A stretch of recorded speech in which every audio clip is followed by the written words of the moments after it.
Alright, we're getting closer to being finished. As you can see, I've gone ahead and finished up most of his clothing, and we're ready to start doing some more of the shadows. To help keep the composition kind of flowing all together so it doesn't look like too many pieces, I like to use the same color for the shadows. In this case, I'm going to try to use that pretty purple we made before. So we're going to get some of the processed magenta here. And I'm also going to use that same kind of reddish purple for his jewel and his shawl there. So we're going to add some of the pink there and get that nice dark blue to mix together.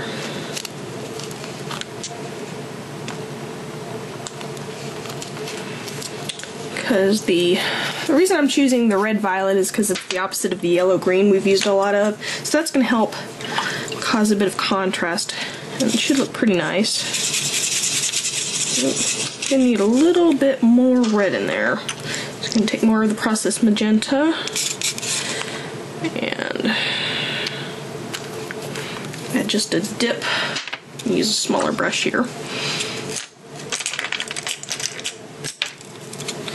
That blue we made, that's almost an indigo. It's pretty, not quite what we want. Gonna mix them together there. Still a little bit too red, so we want some more of the blue. Still a little bit too pink, so we're gonna a little bit more red. And there's that nice mulberry color. I think it needs a little bit more of the magenta, so I'm gonna take some more of that and add it to another spot. You see what I'm doing? Well, not quite. I'm going to move my mixing spot to where you can see it. So that magenta is a little bit too purple, so I'm going to mix the colors. Some people are a little bit better at eyeballing this stuff than I am. Almost. Add a little bit more. I think we're going to try just a tad more of the blue. It's pretty good. A little bit more. There we go. Yeah, alright, we're going to add lots of water.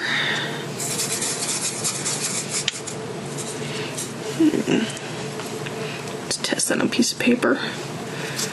It's not too bad. It could have a little bit more red in it, so I think what I'm going to do is I'm going to take the processed magenta and add a bit more to my plate, and I'm going to paint that down first, since I can't get it quite the hue I want. And start painting my jewel here. Now, remember, I'm not going to leave it pink. Just putting down the first layer and using lots of water because I want it nice and light. You can use leave a little bit of white space there for the highlight later. Paint his shawl here. Cape. Nice and light.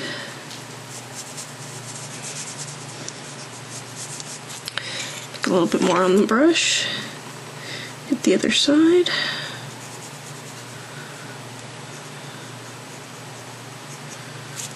A little bit more. And then, because I don't want to mix the paint on the page, I'm going to hit it with a hairdryer and dry it off. As you can see, technically there should be white for the wing right under here, so I'm going to have to come back later and paint over that with some white paint. Alright, so what I'm going to do is I'm going to hit this with a hairdryer real quick. As you can see, it only takes a few seconds, and I'm going to come back with the purple, red purple I have on my plate here. I'm going to test it out. I'm going to come back in here. Kind of grapey colored. It's kind of nice.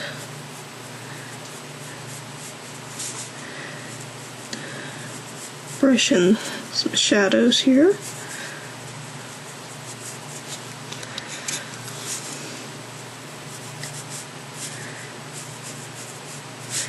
And if you're kind of wondering how I'm deciding where to put the darker colors, it's just a matter of practice and, you know, just studying where you think you want things.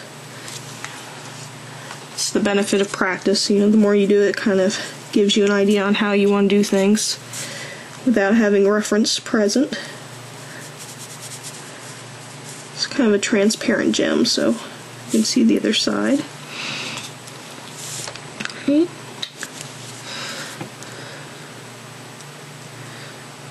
Hit that real dark because it's supposed to be the upper side of the fabric. Right. Get a little bit more. Paint in the folds. That's kind of what I did with this jacket.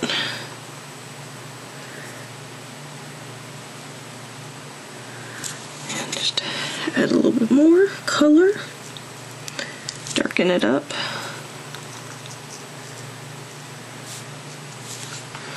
That's pretty cool. And we'll get a little bit more of the dark here. Come back in and darken up the bottom of the gem so the highlights stand out a little bit more. Get some more water and help feather that out some. And I think what I might do is come back over with some more purple and do a really light glaze over it. I'll get the hue a little bit better than what I have it.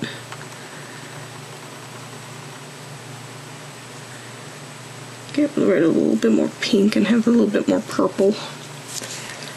Still, it's pretty good. Not bad. So what I'm going to go ahead and do is get another plate and mix some more purple, see if I can't make it a little bit better, and we'll be right back. Alright, I've cleared out my table and brought in my liquid watercolors. They work pretty much the same as regular watercolors, except for they're already in a liquid state. But again, because they are watercolors, once you stick it on here, you can't do a whole lot of washes because it can bring up the paint. But they have some beautiful jewel-like colors, and that's why I like using them too. Here's a scrap sheet of paper. And see, we have a really pretty red purple here called Rose Madden. And I'm going to use that over the acrylic ink I already had down, just to brighten up some of the color here. Go back over the area I went before. Just has some really brilliant colors, and it's just really nice. And I found that the liquid watercolors tend not to get grainy or have those little bits of grain that some of the tube watercolors can get.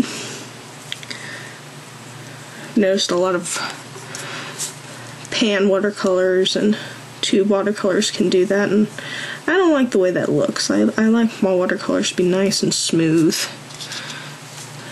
Any texture I want to come from just the design of the water and the pigment, not from little bits of undissolved pigment. Go that over here. Yeah, that looks good.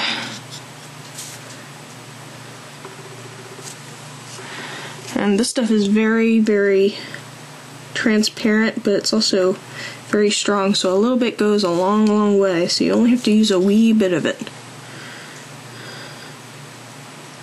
It's very potent. There we go. So I think this is what we're going to use for some of our shadows too, to help link things back up together.